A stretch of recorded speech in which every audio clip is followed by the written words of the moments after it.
అదరగొట్టే కారం రంగు రుచి ఆచి కారం పొడి.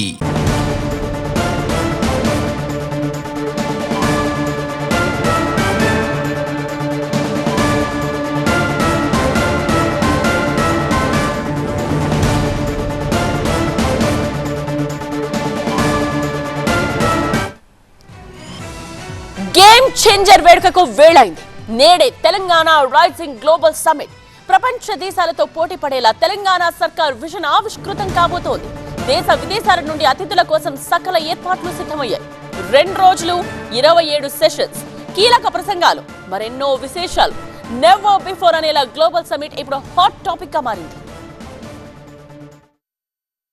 రాష్ట్ర ప్రభుత్వం ప్రతిష్టాత్మకమైన తెలంగాణ రైజింగ్ సమిట్ 2025 ద్వారా తన విజన్ ను ప్రపంచానికి తెలియచెప్పే లక్ష్యంతో ముందుకు సాగుతోంది. 2047 నాటికి దేశ స్వాతంత్ర్య శతాబ్ది ఉత్సవాల్లోకి అడుగుపెట్టనుంది. ఈ సమిట్ ద్వారా 2047 నాటికి $3 ట్రిలియన్ ఆర్థిక వ్యవస్థగా తెలంగాణ ఎలా చేరుకోనుందో అన్న రోడ్ మ్యాప్ ను ప్రభుత్వం ప్రకటించనుంది.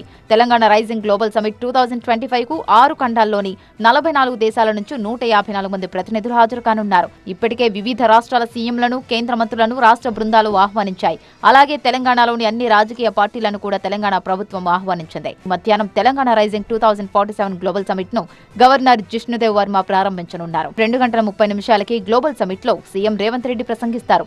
మధ్యాహ్నం 3 నుంచి 4 గంటల మధ్య ప్రముఖులతో వివిధ అంశాలపై చర్చాగోష్ఠి నిర్వహిస్తారు. 9వ తేదీన సాయంత్రం Telangana rising global vision document ఆవిష్కరించనున్నారు. 2047 నాటికి $3 ట్రిలియన్ వ్యవస్థగా తీర్చిదిద్దే రోడ్ మ్యాప్ ను ప్రభుత్వం ప్రకటించనుంది. 2 రోజుల సమిట్ లో 27 ప్రత్యేక సెషన్లలో టెక్నాలజీ, హెల్త్ కేర్, ఎనర్జీ, ఆర్థిక అభివృద్ధి వంటి 15 ప్రధాన రంగాల్లో చర్చలు నిర్వహిస్తారు.